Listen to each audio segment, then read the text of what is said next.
Opa galera, beleza? Aqui quem está falando com vocês é o Gustavo em mais um vídeo no canal Cruzeiro News. Bom, no vídeo de hoje iremos falar sobre a declaração polêmica de Rogério Ceni, venda de Renato Kaiser confirmada ao Atlético Paranaense nessa última semana e também o interesse do Atlético em Paulo e Maurício e o que tem de verdade nessa história. Mas antes de começarmos, já deixe seu like, se inscreva no canal para receber mais conteúdos como esse. Já faz mais de um ano que Rogério Ceni foi demitido do Cruzeiro, mas a passagem curta e polêmica pela Toca da Raposa ainda rende assuntos. Em entrevista ao canal da ESPN, o treinador disse que não recebeu nenhum centavo por um dia de trabalho na Raposa. Abre aspas para o que ele disse nesse programa: "Eu paguei para trabalhar no Cruzeiro. É bom esclarecer isso. Eu gastei muito dinheiro para ir para Minas e nunca recebi um centavo por um dia de trabalho até hoje", fecha aspas. Completou assim o ex-goleiro. E bom, de acordo com o Rogério Ceni, além de não receber nada pelo tempo de trabalho, pouco mais de um mês e meio, ainda teve prejuízo financeiro, já que gastou com passagem, hospedagem e tudo mais. E bom, o ex-São Paulino disse que nunca recebeu uma ligação sequer partindo do clube para tentar assim negociar esse débito, e as dívidas com comissões técnicas demitidas se tornaram rotina no Cruzeiro, infelizmente. E já contando com Rogério Ceni, foram até aqui 5 treinadores que deixaram o clube no período de um ano, sendo Mano Menezes, Abel Braga, Adilson Batista e Anderson Moreira, completando assim essa lista. E lembrando que Rogério levou a Raposa na justiça pedindo um valor na casa dos 4 milhões de reais, principalmente por conta dessa rescisão contratual antes da hora. Lembrando que seu período no Cruzeiro não durou nem um mês e meio direito e foram apenas 8 jogos, 2 vitórias, 4 derrotas e 2 empates. Mas enfim, notícia que até nesse momento não sabíamos de fato o que havia acontecido, e sem dúvidas a sua demissão foi uma das mais injustas nesses últimos anos. Mas enfim, temos que falar também sobre Renato Kaiser, onde de acordo com o site O Tempo, o Cruzeiro aceitou assim a proposta do Atlético Paranaense de 3,8 milhões pelos 70% dos direitos econômicos que possui atualmente de Renato Kaiser, que lembrando que está emprestado ao Atlético Goiano.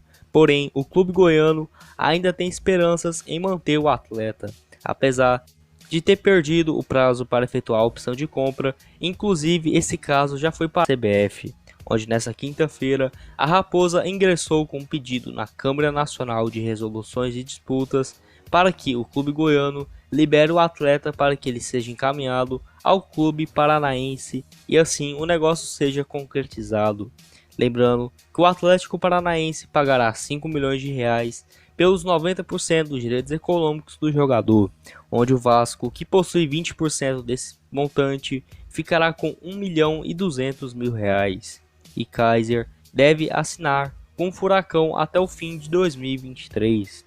E o vínculo do atacante com o Cruzeiro iria somente até o fim de março do ano que vem, o que significaria que o atacante poderia sim assinar um pré-contrato com qualquer outra equipe do exterior ou brasileiro e o Cruzeiro não iria receber nada em troca.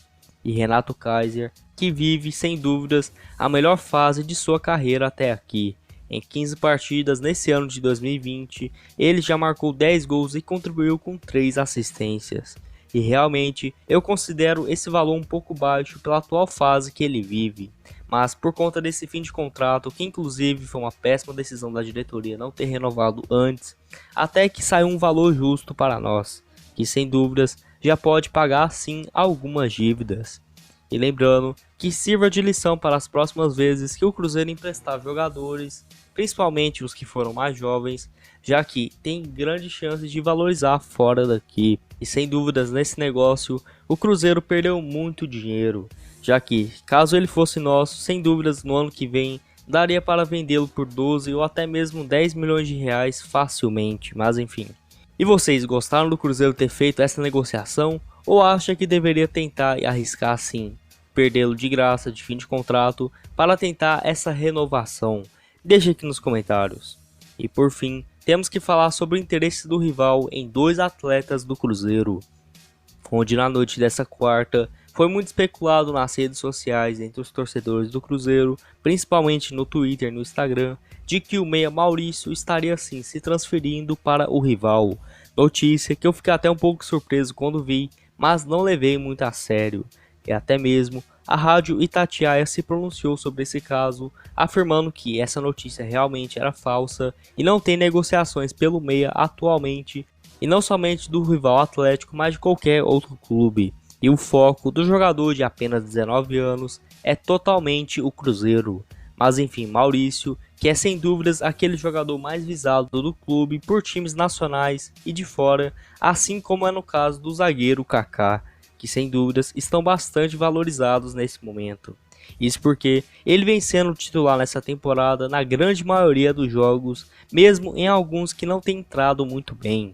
Mas pela carência do Cruzeiro nesse setor, vem até que atuando bastante, tanto com Anderson Moreira, quanto Adilson Batista e agora Ney Franco. Lembrando que nessa temporada o meia jogou em 25 jogos, marcou 5 gols e ainda contribuiu com 4 assistências. Números bastante interessantes para um meia de apenas 19 anos de idade. E tinha tempo que o Cruzeiro não tinha algum atacante tão promissor que marcou esse tanto de gols assim, com tão pouca idade. Outro jogador do Cruzeiro que o time de lá teve interesse é no zagueiro Paulo Eduardo, defensor que chamou a atenção de Flamengo, Corinthians, Atlético Paranaense, Atlético Mineiro e também o Red Bull Bragantino. Ele que eu já venho falando para o Cruzeiro renovar o seu vínculo desde janeiro desse ano, já que ele mostrou várias vezes que tem grande potencial no futuro. Com vínculo somente até o dia 31 de dezembro, o jogador já poderia assinar um pré-contrato com qualquer outro clube desde o dia 1º de julho desse ano. No entanto, ele ainda seguiu conversas com a renovação de compromisso e aos 18 anos o defensor é sem dúvidas visto como uma das maiores promessas da Toca da Raposa 2 e com passagens inclusive por seleção de base no Mundial Sub-17 na temporada passada. E o atleta tem inclusive tratamento de craque desde a divisão de base. E ciente dessa situação, o Atlético acompanhou e não descarta uma investida no jogador, até mesmo para pagar algo em troca. E lembrando que o Cruzeiro detém 75% dos seus direitos econômicos. Mas ao menos na tarde dessa quinta-feira, o presidente Sérgio Santos Rodrigues, na sua live, tranquilizou um pouco a torcida e disse que o clube está próximo de renovar sim o seu vínculo para o restante dessa temporada. Abre aspas para o que ele disse: "Quero tranquilizar o torcedor, a gente já está conversando e as negociações estão muito avançadas. Antes mesmo de eu vir aqui para fazer a live, eu praticamente já bati o martelo da renovação de Paulo por 3 anos. Fecha aspas, diz assim Sérgio Rodrigues em sua última live no canal oficial do Cruzeiro. Lembrando que no ano passado ele atuou em 27 jogos pelo time sub-20 e também sub-17 e não marcou nenhum gol, mas ao menos a sua renovação já está bem próxima de ser acertada, já que seria uma grande perca para o Cruzeiro caso ele saísse totalmente de graça. Bom, esse foi o vídeo, espero que tenham gostado. Não esqueça de deixar seu like e se inscrever no canal. Muito obrigado a todos por terem assistido até aqui e até mais. All I feel is my heart.